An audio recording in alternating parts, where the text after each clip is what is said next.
कैसे हैं दोस्तों। बहुत समय बाद मिल रहे हैं ना, कुछ कामों की वजह से बाहर रहना पड़ा, पर आपको वीडियोस अब रेगुलर मिलेंगी। नहीं नहीं, इस बार गलत नहीं बोल रहा हूँ, सही बोल रहा हूँ। आपको वीडियोस रेगुलर मिलती रहेंगी। बस कुछ काम की वजह से मुझे बाहर जाना पड़ा था। बशर्ते कुछ बच्चे मुझे कमेंट कर रहे हैं कि सर थोड़ा बेसिक लेके चलिए बेटा, अब इससे ज़्यादा और कितना बेसिक लेके चलूँ, आप ही बताइए। ये सबसे अधिक बेसिक है। आपने इतिहास के बारे में देखा कि आप अभी तक इतिहास के जनक के रूप में सिर्फ हेरोडोटस को जानते थे, पर मैंने आपको कुल 4 नाम बताए हैं जिनका इतिहास में अपना एक अलग योगदान है, एक अलग महत्व है, जिन्होंने इतिहास को व्यवस्थित रूप से इतिहास का दर्जा प्रदान किया। अब और कितना बेसिक लूँ। और दोस्तों एक बात जान लीजिए, मेरी वीडियोस थोड़ी लंबी ज़रूर जा रही होंगी, लेकिन इसके पीछे एक बात जान लीजिए, हजारों मीलों की जो दूरी शुरू होती है ना दोस्तों, वह सिर्फ एक पहले कदम से शुरू होती है। यानी कि a distance of 1000 miles starts with a single step. यानी कि अगर आपको दूरी तय करनी है तो कदम तो बढ़ाना होगा। वीडियोस तो अभी बहुत शॉर्ट मिल रही हैं, अभी तो मैं 1.5 2 घंटे की वीडियोस लेके आऊँगा, मैराथन क्लास भी लाइव लेके आऊँगा, बशर्ते आपको लगे रहना है। ठीक है, लगेंगे नहीं तो अपने लक्ष्य को पाएंगे कैसे। आपके अंदर वो सारे हुनर हैं, वो सारे गट्स हैं कि जो आपको आपके लक्ष्य तक पहुंचा सकें, बशर्ते आपको जागृत होने की आवश्यकता है। इस सेशन में हम इतिहास की अगली कड़ी पढ़ेंगे। आपने इतिहास का विभाजन देखा, इतिहास के जनक के बारे में देखा, और आपने देखा कि इतिहास को ऐतिहासिक पद्धति के आधार पर कितने भागों में बांटा गया है। आपने 3 विभाजन पढ़े, प्राग ऐतिहासिक काल, आद्य ऐतिहासिक काल और ऐतिहासिक काल। अब मोटे मोटे तौर पे आपको इन तीनों कालों में क्या पढ़ना है, हम उस पर थोड़ी सी दृष्टि डालेंगे, एक नज़र डालेंगे कि आखिर किस तरह से हम इतिहास को और आसान बना सकते हैं अपने कॉम्पिटिटिव एग्जामिनेशंस के लिए। ठीक, तो इतिहास के कुल कितने विभाजन, इतिहास का जो वर्गीकरण पढ़ा बेटा हमने कितने भागों में पढ़ा, 3 भागों में। सबसे पहला भाग हमने देखा प्राग ऐतिहासिक काल के रूप में, प्राग ऐतिहासिक काल। दूसरा हमने देखा आद्य ऐतिहासिक काल, और तीसरा विभाजन हमने देखा ऐतिहासिक काल का। यही 3 काल हैं जो आपको पूरे इतिहास में देखने के लिए मिलते हैं, जो आपको आपके परीक्षायोगी प्रश्नों की उपलब्धता सुनिश्चित कराते हैं। तो इतिहास में इन 3 कालों के बारे में ही आपको पढ़ना है, प्राग ऐतिहासिक काल, आद्य ऐतिहासिक काल और ऐतिहासिक काल।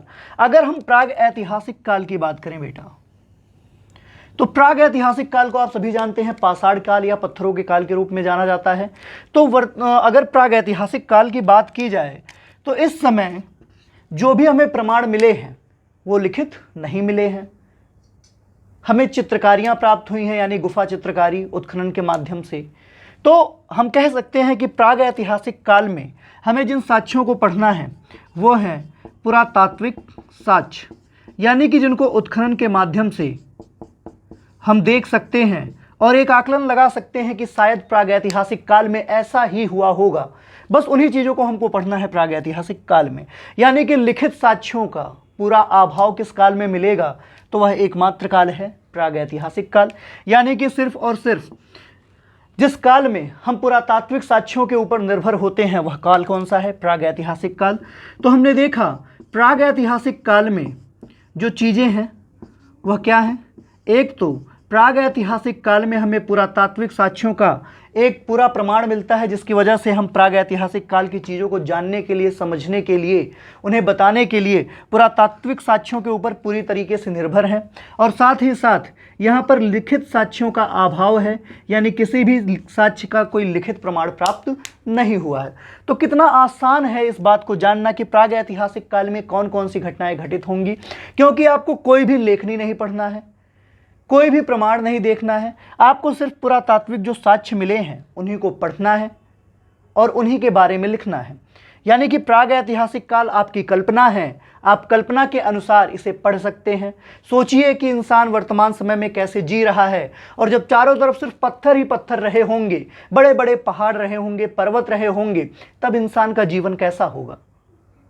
इंसान ने कहाँ से शुरू किया होगा, किस प्रकार से उसने अपने भोजन की तलाश शुरू की होगी, किस तरह से उसने शिकार करना प्रारंभ किया होगा, किस तरह से उसने कपड़े बनाने प्रारंभ किए होंगे। यही तो है प्रागैतिहासिक काल। तो अगर प्राग ऐतिहासिक काल को समझना है तो हमें निर्भरता दिखानी है पुरातात्विक साक्ष्यों पर, क्योंकि लिखित साक्ष्यों का तो पूर्णतः अभाव पाया गया है प्राग ऐतिहासिक काल में। जब आप आद्य ऐतिहासिक काल की बात करते हैं बेटा, तो आद्य ऐतिहासिक काल में आप सभी जानते हैं कि सिंधु घाटी सभ्यता और वैदिक सभ्यता का काल आद्य ऐतिहासिक काल को माना जाता है, इसलिए इसमें पुरातात्विक साक्ष्य तो हैं, यानी पुरातात्विक साक्ष्य जो उत्खनन के साक्ष्य हैं वो हमें प्राप्त हुए हैं, बिल्कुल प्राप्त हुए हैं। यानी कि आद्य ऐतिहासिक काल के लिए भी हम पुरातात्विक साक्ष्यों पर निर्भर हैं, लेकिन इसमें लिखित साक्ष्य तो मिले हैं, लिखित साक्ष्य उपलब्ध हैं, लेकिन अपठनीय हैं, जिन्हें पढ़ा नहीं गया।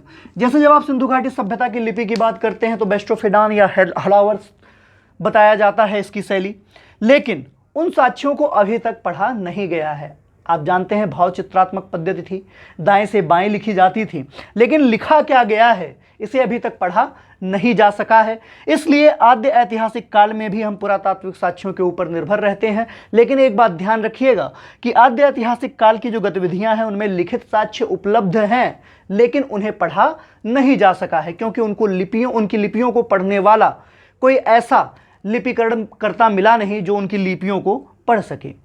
तो प्राग ऐतिहासिक काल में पुरातात्विक साक्ष्यों पर निर्भर हैं हम पूरी तरीके से, लेकिन यहाँ पर लिखित साक्ष्यों का पूर्णतः अभाव है, कोई भी लिखित साक्ष्य हमें पढ़ना नहीं है। आद्य ऐतिहासिक काल में हम पुरातात्विक स्रोतों पर तो निर्भर हैं ही, साथ ही लिखित साक्ष्य मिले हैं, लेकिन वो पूरी तरह से पठनीय नहीं है या अभी तक अपठनीय है। जब ऐतिहासिक काल की बात करते हैं तो ऐतिहासिक काल की घटनाओं में भी हम जानते हैं कि स्रोत पुरातात्विक जरूर हैं, लेकिन ऐतिहासिक काल में हमें एक व्यवस्थित सीरीज मिलती है लिखित साक्ष्यों की, और पूरी तरीके से जो निर्भरता हो जाती है हमारी ऐतिहासिक काल में वह किस पर हो जाती है? लिखित साक्ष्यों पर।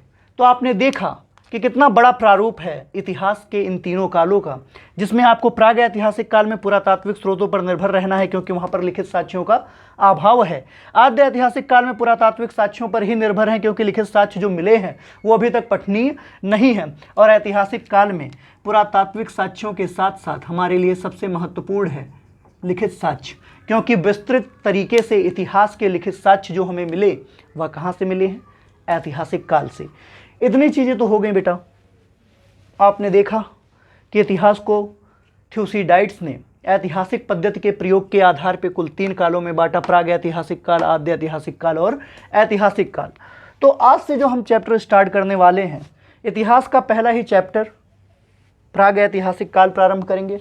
गर्मी बहुत है, आप पंखा चला के पढ़िएगा, मैं नहीं पढ़ सकता क्योंकि मेरे पास इतनी व्यवस्था नहीं है बेटा कि मैं एसी में वीडियो शूट कर सकूं। आप सभी जानते हैं। बशर्ते पढ़ाई नहीं रुकनी चाहिए, क्योंकि अगर पढ़ाई रुक गई सुविधाओं के अभाव में तो फिर भविष्य भी रुक जाएगा, और हमें भविष्य को बिल्कुल भी रुकने नहीं देना है, क्योंकि हम अपना इतिहास स्वयं लिखेंगे। और आप सभी जानते हैं हेरोडेटस ने तीसरी सबसे महत्वपूर्ण बात क्या कही है कि इंसान का भाग्य उसकी अपनी आत्मा में निहित होता है। तो आपका भाग्य आपकी आत्मा में निहित है। तो आत्मा को देखिए, अपनी आत्मा को महसूस करिए, उसकी आवाज़ महसूस करिए कि वो क्या कहना चाहता है आपसे कि उठो वत्स, अपने लक्ष्य को प्राप्त करो, अन्यथा भविष्य संकट में है। तो आइए आज से हम अपना पहला चैप्टर और पहला काल, जिसे आप जानते हैं प्राग ऐतिहासिक काल के रूप में, उसे प्रारंभ करेंगे। मेरे वीडियोस में बकवास नहीं होते, तो इसके लिए आपको एक अच्छा प्रारूप देखने के लिए मिल जाएगा इतिहास का। अब बेटा बात की जाए प्राग ऐतिहासिक काल की, तो आप सब इसे एक अन्य नाम से जानते हैं, एक बहुत ही अच्छे नाम से जानते हैं, जिसे आप कहते हैं पाषाण काल, यानी कि पत्थरों का काल। प्राग ऐतिहासिक काल का मतलब क्या हुआ? पत्थरों का काल। एक ऐसा समय जब पृथ्वी पर चारों तरफ क्या था? पत्थर था। तो हमें उन कालों के बारे में पढ़ना है, उस समय के बारे में पढ़ना है जब पृथ्वी पर चारों तरफ पत्थर ही पत्थर थे। प्राग ऐतिहासिक काल के अनुमानित समय की बात की जाए, जो एनसीईआरटी मानता है, वह मानता है कि प्राग ऐतिहासिक काल पृथ्वी पर चला 25 लाख ईसा पूर्व से लेके कुल मिलाकर 2500 ईसा पूर्व तक। देख रहे हैं आप कितना बड़ा समय है, 25 लाख ईसा पूर्व से लेकर 2500 ईसा पूर्व तक, यानी कि एक बहुत बड़ा समय कवर किया है हमारे प्रागैतिहासिक काल ने। लेकिन अफसोस की बात यह है कि किसी भी लिखित साक्ष्यों का प्रमाण हमें प्राप्त नहीं हुआ है। हम निर्भर हैं इस काल के ऊपर तो सिर्फ इस बात से कि जो हमें पुरातात्विक स्रोत मिले हैं उससे हम सिर्फ एक आकलन निकाल सकते हैं कि आखिर उस समय क्या हुआ होगा। प्रागैतिहासिक काल को भी 3 भागों में बांटा गया है, तो आइए इसके वर्गीकरण को देखें हम। प्रागैतिहासिक काल का सबसे पहला और सबसे महत्वपूर्ण विभाजन है पुरा पाषाण काल। दूसरा महत्वपूर्ण विभाजन है मध्य पाषाण काल और अंतिम विभाजन है नव पाषाण काल। अब सोच लीजिए कितना आसान है इन तीनों कालों को समझना, क्योंकि आप सभी जानते हैं पुरा पाषाण काल का जो समय काल है वह माना जाता है 25 लाख ईसा पूर्व से 10,000 ईसा पूर्व तक। जब मध्य पाषाण काल की बात करते हैं तो मध्य पाषाण काल चला 10,000 ईसा पूर्व से 4,000 ईसा पूर्व तक। और जब आप नव पाषाण काल की बात करते हैं तो ये चलता है 4,000 ईसा पूर्व से 2,500 ईसा पूर्व तक। सबसे बड़ा समय विभाजन प्रागैतिहासिक काल में पुरा पाषाण काल का है, जो कि 25 लाख से 10,000 ईसा पूर्व तक चलेगा। और इसीलिए इतिहासकार इसे आपके लिए समझने योग्य बनाने के लिए और भी सरल भागों में वर्गीकृत करते हैं। और पुरा पाषाण काल को वर्गीकृत किया गया कुल 3 कालों में, जिसे आपने सबसे पहला विभाजन देखा निम्न पुरा पाषाण काल का। उसके बाद आपने देखा मध्य पुरा पाषाण काल और अंत में आप देखते हैं उच्च पुरा पाषाण काल। ये 3 मोटा मोटा विभाजन इतिहासकार करते हैं पुरा पाषाण काल को समझने के लिए। निम्न पुरा पाषाण काल का समय इतिहासकार जो बताते हैं वह बताते हैं 25 लाख ईसा पूर्व से 1 लाख ईसा पूर्व तक। मध्य पाषाण काल का 1 लाख ईसा पूर्व से 40,000 ईसा पूर्व तक। और उच्च पुरा पाषाण काल को 40,000 ईसा पूर्व से 10,000 ईसा पूर्व तक। ये तो काल का विभाजन हो गया। अब महत्वपूर्ण चीजें देखिए, अगर आप विश्व के संदर्भ में बात करें कि निम्न पुरा पाषाण काल से संबंधित सबसे प्राचीनतम स्थल विश्व में कहां से प्राप्त हुआ, या फिर मध्य पुरा पाषाण काल से संबंधित विश्व में सबसे प्राचीनतम स्थल कहां से प्राप्त हुआ, या फिर आप पढ़ें कि पूरे विश्व में उच्च पुरा पाषाण काल से संबंधित सबसे प्राचीनतम स्थल विश्व में कहां से प्राप्त किए गए, तो इन तीनों का उत्तर है एक। तीनों स्थलों की जो प्राप्ति की गई है वह की गई है एक शहर, एक विश्व के प्रसिद्ध शहर फ्रांस से। तीनों से जो प्रश्न है, जो सबसे पहला प्रश्न पूछा जाता है निम्न पुरा पाषाण काल, मध्य पुरा पाषाण काल और उच्च पुरा पाषाण काल से विश्व के संदर्भ में, तो विश्व में निम्न पुरा पाषाण काल से संबंधित सबसे प्राचीनतम स्थल किस देश से प्राप्त हुए हैं? फ्रांस। मध्य पुरा पाषाण काल से संबंधित सबसे प्राचीनतम साक्ष्य विश्व में किस स्थान से प्राप्त हुए हैं? तो फ्रांस।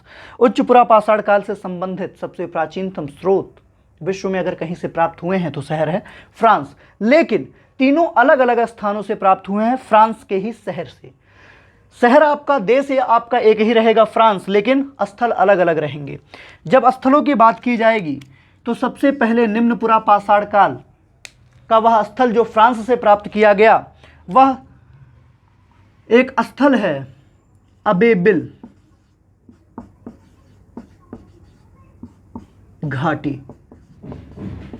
अबेबिल घाटी से ही फ्रांस में निम्न पुरा पाषाण काल से संबंधित स्थल प्राप्त किए गए हैं। फ्रांस में ही मध्यपुरा पाषाण काल से संबंधित स्थल प्राप्त किए गए हैं ले मुस्टियर घाटी से,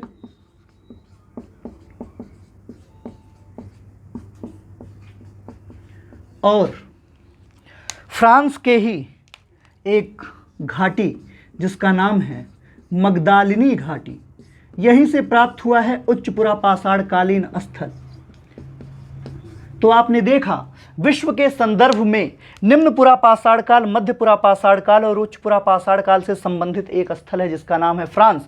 फ्रांस के शहर अबेबिल घाट से ही हमें निम्न पुरा पाषाण काल के प्रथम साक्ष्य मिले। मध्य पुरा पाषाण काल के सबसे प्राचीनतम साक्ष्य ले मुस्टियर घाटी फ्रांस से प्राप्त हुए और उच्च पुरा पाषाण काल के सबसे प्राचीनतम स्रोत या साक्ष्य मगदालिनी घाटी फ्रांस से प्राप्त हुए। तो ये हमारा बेसिक हो गया। लेकिन जब आप भारत के संदर्भ में बात करें कि भारत के संदर्भ में सबसे पहले निम्न पुरा पाषाण काल का कौन सा स्थल प्राप्त हुआ, तो ये जान लीजिए आप कि भारत में सबसे प्राचीनतम जो स्रोत मिला वह मिला सोहन घाटी से। और आप सभी जानते हैं सोहन घाटी का क्षेत्र आपका मिर्जापुर, सोनभद्र और इलाहाबाद, प्रतापगढ़ का क्षेत्र आते हैं। तो भारत में निम्न पुरा पाषाण काल संबंधी स्थल के सबसे प्राचीनतम साक्ष्य सोहन घाटी से प्राप्त किए गए। जब आप मध्यपुरा पाषाण काल के संदर्भ में भारत की बात करते हैं कि भारत में मध्यपुरा पाषाण काल से सबसे प्राचीनतम स्रोत कहाँ से प्राप्त हुए, तो यहाँ पर आपको महाराष्ट्र मिलता है। एच.डी. संकालिया के द्वारा महाराष्ट्र में प्रवरा नदी के अवक्षेपों से सबसे पहला मध्यपुरा पाषाण कालीन स्थल खोजा गया। तो आप देखिए निम्न पुरा पाषाण काल के भारतीय स्थलों में सबसे प्राचीनतम स्रोत सोहन घाटी क्षेत्र से प्राप्त किए गए। मध्यपुरा पाषाण काल के भारतीय स्थलों में सबसे प्राचीनतम साक्ष्य महाराष्ट्र के प्रवरा नदी के अवक्षेपों के पास से प्राप्त किए गए। और जब आप उच्च पुरा पाषाण काल की बात करते हैं तो इसमें भारतीय स्रोतों में भारत में दो स्थल हैं। एक आप जानते हैं सोहन घाटी के नाम से और दूसरा बेलन घाटी के नाम से। सोहन घाटी और बेलन घाटी से ही प्राप्त हुए हैं आपके उच्च पुरा पाषाण काल संबंधी स्थल के सबसे प्राचीनतम साक्ष्य भारत में। और इन्हीं क्षेत्रों में आप जानते हैं उत्तर प्रदेश, महाराष्ट्र, बिहार और राजस्थान जैसे शहर आते हैं। तो प्रमुख रूप से हमें इन्हीं के बारे में पढ़ना है कि निम्न पुरा पाषाण काल के सोहन घाटी का कौन कौन सा क्षेत्र हमें देखने के लिए मिला भारत में, या मध्यपुरा पाषाण काल संबंधी स्थल कौन कौन से हैं। इन सभी चीज़ों का हम विस्तृत डिवीज़न अपने अगले वीडियो में करेंगे। ये पहला डिवीज़न है बेटा निम्न पुरा पाषाण काल का, ये पहला पार्ट है। इसके अगले पार्ट में आप निम्न पुरा पाषाण काल, मध्यपुरा पाषाण काल और उच्च पुरा पाषाण काल का पूरा विस्तृत विभाजन देखेंगे। और साथ ही साथ निम्न पुरा पाषाण काल में ही जिस प्रकार से मानव का उद्भव और विकास प्रारंभ हुआ, इन सभी बातों को एकदम विस्तार से पढ़ेंगे।